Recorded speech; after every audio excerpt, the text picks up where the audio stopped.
Nag-number 1 kami, inawardan kami ni Pangulong Erap Estrada na kauna-unahang LGU na may opisina sa PWD. Sa Malacanang ito, Apolinario Mabini Award. Inawardan kami ni Benigno Aquino Jr. ni Pinoy as the most child-friendly city in the Philippines. Inawardan kami ng Philippine Chamber of Commerce bilang most business-friendly city in the Philippines. At eto, may nakita akong batang nakahubad. 13 anyos, nakahubad siya sa isang mahirap na pamilya. Sabi ko, bakit po siya nakahubad? Ang sabi sa akin, attorney, pinanganak siyang nakahubad magmula nung bata siya. Ako, ano sakit niya? Hindi ho namin malaman. Pero after 2 weeks, may nakita akong bata.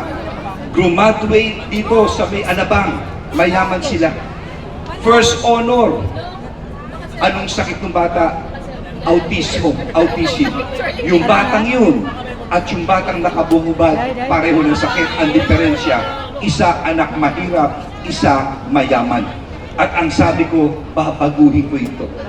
Nagtayo kami ng eskwelahan para sa may kapansanan na bata, Project Teach, kinilala sa buong Pilipinas, galing po ang award.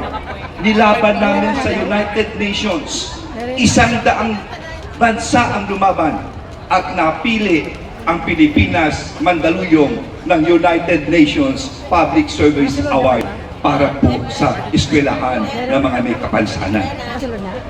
Mga kasama, yan po ang aking track record bilang mayor o alkalde ng Mandaluyong.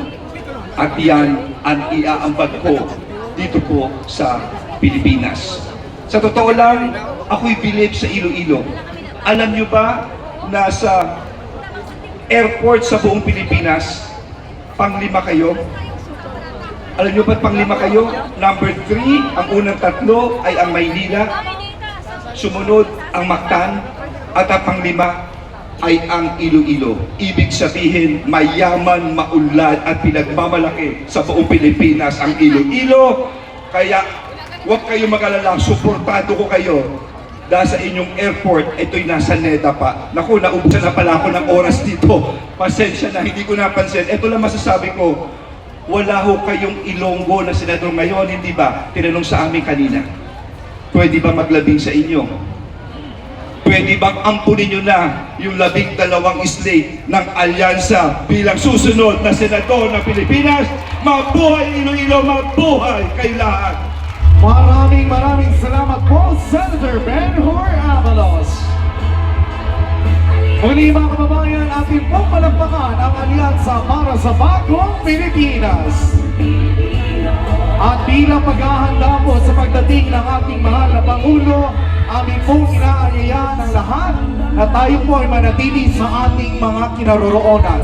Muli po bilang paghahanda sa pagdating ng ating mahal na Pangulo, amin pong inaanyayahan ang lahat na manatili po sa ating kinaroroonan. Maraming